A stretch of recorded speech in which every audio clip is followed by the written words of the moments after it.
I never thought I'd be the guy writing something like this, but here I am and I need to get it off my chest.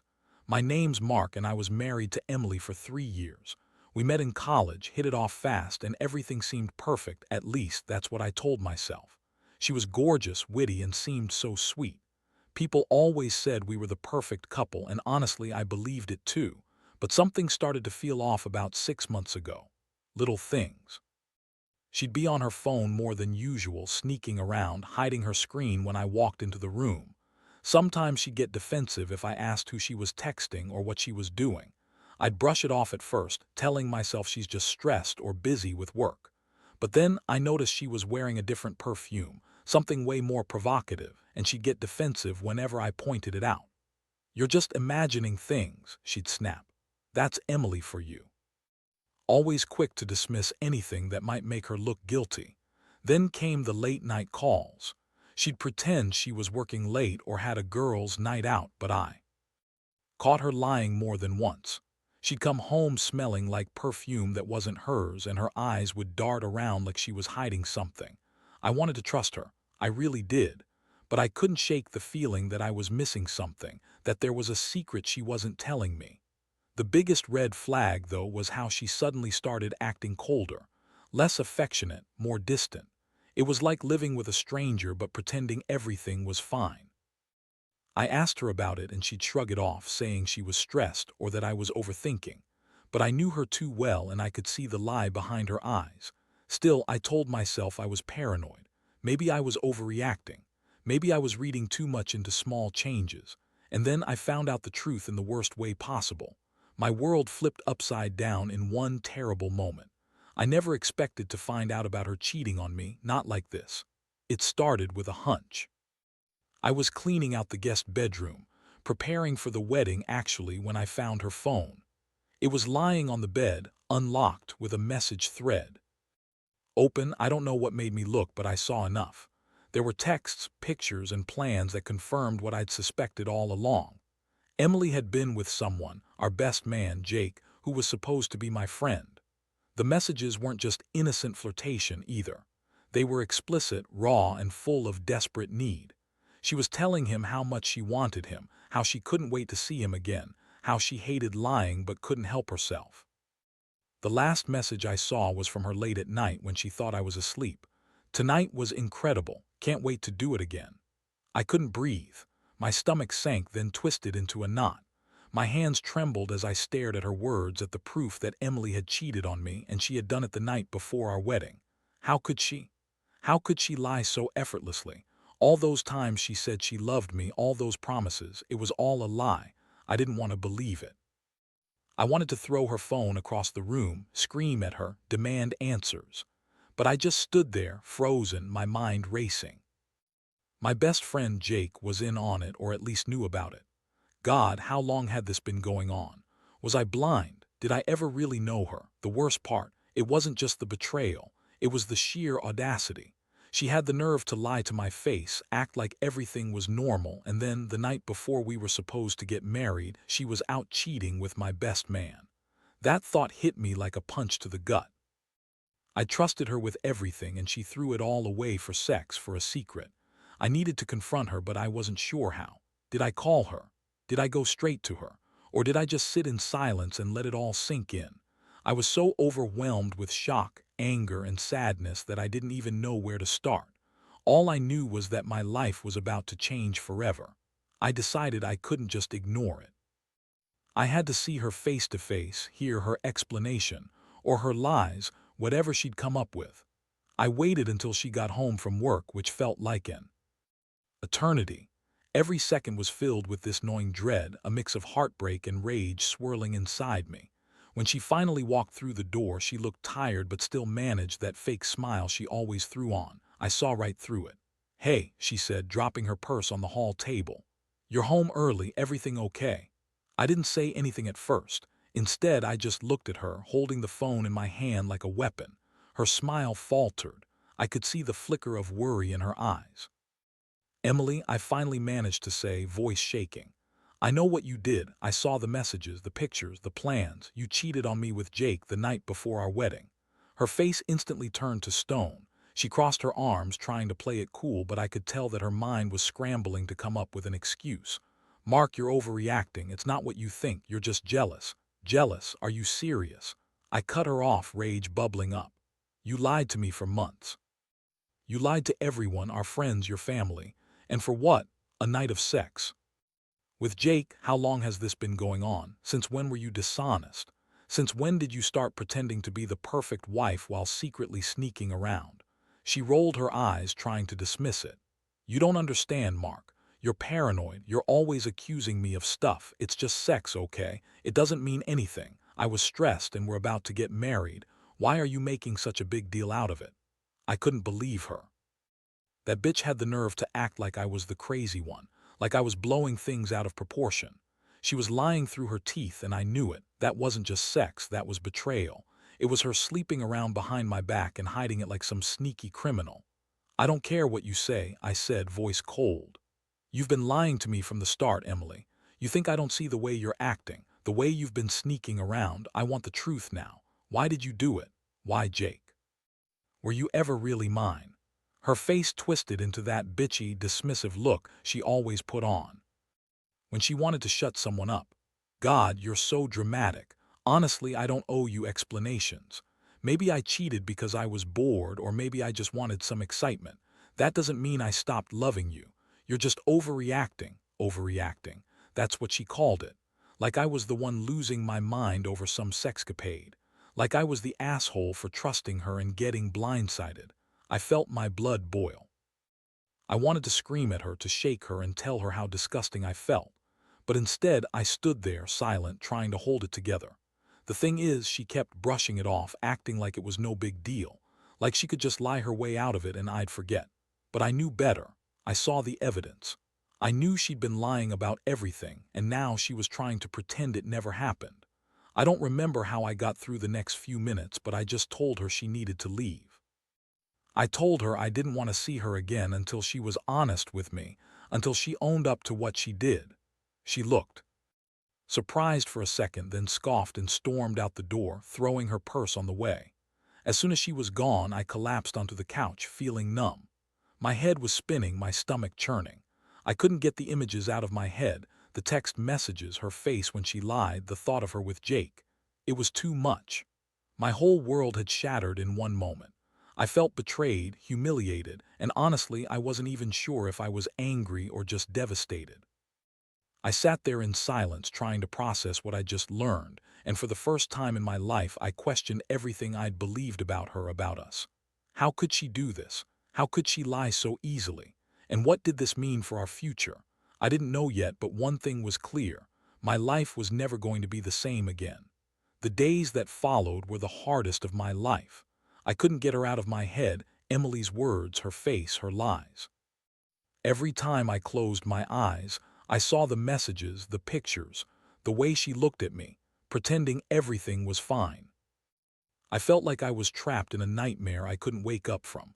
I kept asking myself how I missed the signs, how I was so blind to what she was really doing behind my back. I spent hours going over everything I knew, trying to piece it all together. I kept thinking, how long had she been cheating? Was it just that night? Or had Jake been in her life for months? The thought made me sick. I felt like I'd been hit by a truck, like my trust, my love, everything I believed in had been broken into pieces. I also couldn't stop replaying her excuses. It's just sex, she'd said. It doesn't mean anything. That phrase haunted me, because if it really was just sex, then why was she so defensive? Why did she lie all these months? Nothing about her actions made sense anymore. She was so good at pretending, so convincing in her lies. It was like I was dealing with a stranger who knew how to manipulate me. I knew I had to confront her again, this time with more questions, more determination. I needed answers, even if I knew deep down I probably wouldn't like what I heard. I called her the next day, trying to sound calm but failing miserably. Emily, I said, voice trembling, we need to talk. I need to know everything. How long has this been going on? Did you ever really love me, or was I just some guy you settled for? She answered with that same cold, bitchy tone. Look, Mark, I don't owe you anything. I don't owe you explanations. Yeah, I slept with Jake, and yeah, I cheated. It happened, but I'm done with it. I don't want to talk about it anymore. I'm tired of your paranoia. Tired of my paranoia, I almost lost it. That was her way of dismissing it all, like I was the one who was crazy for feeling betrayed. The truth was, I was exhausted, emotionally drained from trying to understand what went wrong. I knew I couldn't keep pretending she was innocent or that I could fix this. That night I couldn't sleep. I kept staring at the ceiling, replaying everything. I was furious at her, yes, but more than that, I was heartbroken. I'd loved her, trusted her, and she threw it all away for a night of sex and lies. I felt like I'd been punched repeatedly, left with this hollow ache that wouldn't go away. I didn't even know what I was more angry at, her betrayal or myself for not seeing it sooner. The ironic thing was, I'd always thought I was a lucky guy. I'd believed I found someone who truly loved me, who I could trust with everything. Turns out that was a lie. She was a wolf in sheep's clothing. I didn't deserve this. No one does. In the days after, I started noticing things I'd ignored before. Small signs, maybe, but enough for me to realize she'd been hiding a lot. Her phone, her secretive texts, the way she'd slip away to answer calls in private. I saw how she was constantly worried about being caught, constantly lying to cover her tracks. It wasn't just one night. It was a whole web of deception that she'd spun around herself. Part of me wanted to fight for her, to make her see how much I loved her and how broken I felt. But another part knew that love couldn't survive this kind of betrayal. I couldn't just forget. I knew I had to make a choice, whether to try to fix this or to cut her out entirely. I felt furious at her for thinking she could get away with it, for thinking she could just lie her way through it all. But at the same time, I was sad, heartbroken even. I'd lost the woman I thought I knew. And honestly, I was already starting to accept that maybe I needed to walk away, no matter how much it hurt. Because staying would only mean living in a lie, and I wasn't sure I could do that anymore. I still didn't know what to do next, but I knew one thing for sure. I couldn't keep pretending everything was okay. The trust was gone, shattered into a million tiny pieces, and I had no idea if I'd ever be able to put it back together. All I knew was that my world was falling apart, and I was trying to figure out how to survive it. The next few days were like living in a fog. I couldn't concentrate on anything. Every time I tried to focus on work or even simple tasks, my mind drifts. Back to that night, to her lies, to Jake's face. I kept asking myself how I let it get this far, how I failed to see what was really going on. It's like I was blinded by love, and now I was paying the price. The worst part was trying to keep up appearances. I still had the wedding coming up in 2 days, and everyone expected us to be excited, happy, ready to tie the knot. But inside, I was crumbling. I kept thinking about her, about what she did, and about the betrayal that cut so deep I didn't think I'd ever recover from it. I couldn't even look at her anymore without feeling this intense mixture of anger and pain. I remember sitting alone in my apartment when my phone buzzed. I ignored it at first, but then I saw the caller ID, Jake. My stomach clenched. I debated whether I should answer or just block him, but curiosity got the better of me. I pressed accept. Mark, Jake's voice was casual, almost too casual. Look, I know you're probably furious right now, and honestly, I don't blame you. Emily's been playing us both, I think. I didn't want to hurt you, but I couldn't keep it quiet anymore. I really care about her, but I also don't want to be the villain here. I couldn't believe what I was hearing. My own best man, my supposed friend, was saying he cared about her, that she played him too. My mind spun. Why the hell was she doing this? Was she just a liar, a manipulator, or was she genuinely confused? I don't know what to do, I admitted, voice hoarse. I love her. But I also feel like I don't even know who she is anymore. Jake sighed. Look, man, I screwed up too. I should have told you everything from the start, but I was stupid. I thought I could handle it, thought maybe she was just messing around and it didn't mean anything. But now I see it's more complicated. I think she's been lying to both of us for a long time. That hit me hard. Long before I found the messages, I'd had this gut feeling that Emily was hiding something. And now, hearing it from Jake, it all clicked into place. She wasn't just cheating, she was lying, manipulating, playing us both. I told Jake I needed to think, that I'd get back to him, but I already knew what I had to do. I had to confront her again, face her lies head on. I couldn't keep pretending everything was fine. Not anymore. The wedding was supposed to be in 2 days, but I realized I couldn't go through with it. Not like this. Not with a heart full of betrayal and a mind full of doubt. I knew I had to call it off, cancel everything, and really figure out what I wanted, if I even wanted her anymore. That night I sat alone, staring at the ceiling, feeling numb but also somehow relieved. I'd always believed in honesty, in love, in commitment. But now I knew I'd been blind. She'd been lying for so long, playing me like a fool. I had to accept that it was over, at least for now. Maybe forever. I realized that I'd been trying to hold onto what I thought we had, clinging to the idea of happily ever after. But the truth was, I was living a nightmare that I couldn't wake up from. I had to face reality.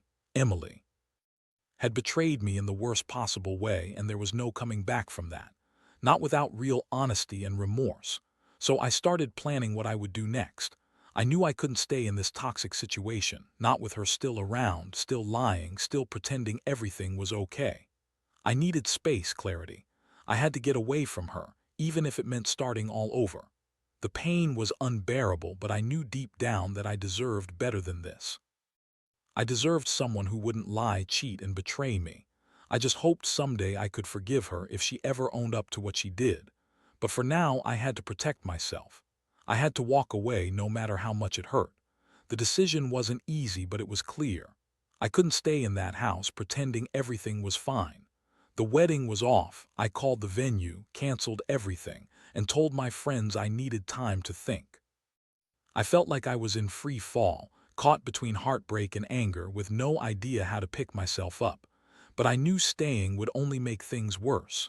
Over the next few days, I started packing my things. It was strange, kind of surreal, like I was removing pieces of my life that I no longer recognized. Every item I packed felt like a reminder of what I lost, of the love I thought was real but was nothing but a lie. I avoided all contact with Emily. She kept texting, calling, trying to explain herself, but I couldn't handle her words. They were just more lies, more manipulation. I had to cut her out to start healing. My mind kept circling back to the question, was I better off alone? Or was there a chance, somewhere down the line, to find someone who wouldn't betray me? I didn't have the answer yet, but I knew I had to focus on myself, on healing, on regaining my trust in people. The pain was raw, yes, but I told myself it would fade eventually. One night I was sitting in a coffee shop, half-heartedly trying to distract myself, when I overheard a conversation. Two women at the next table were talking about cheating, betrayal, and the aftermath of heartbreak. Their words hit me like a punch. One woman was saying how she'd been betrayed by her fiancé, how she'd caught him with another woman just days before their wedding. She described the shock, the anger, the feeling of being so humiliated she couldn't even breathe. That hit me hard. I realized I wasn't alone in this. Heartbreak and betrayal happened to so many people, and somehow hearing her story made me feel less isolated. It was a small comfort, but it reminded me that I wasn't weak for feeling shattered. I was human. I'd loved, I'd trusted, and I'd been hurt. That didn't make me a failure, it just made me someone who'd been through hell. As the days went on, I focused on trying to rebuild myself. I started going to the gym, trying to get some control back over my body and mind. I reached out to a therapist, something I'd never done before, and began talking about everything. It helped a little. Just putting words to the pain, the betrayal, the confusion, it made it a little easier to breathe. Meanwhile, Emily kept trying to contact me. She'd send messages, begging for another chance, claiming she was sorry, saying she loved me and that she'd change. I ignored most of it, knowing deep down that her words were just more lies. I didn't want to hear her excuses. I needed space, time to heal, and I knew I'd never be able to trust her again. Not after what she did. One particularly cold evening, I sat in my apartment, staring at the city lights outside. I felt numb, but also strangely relieved.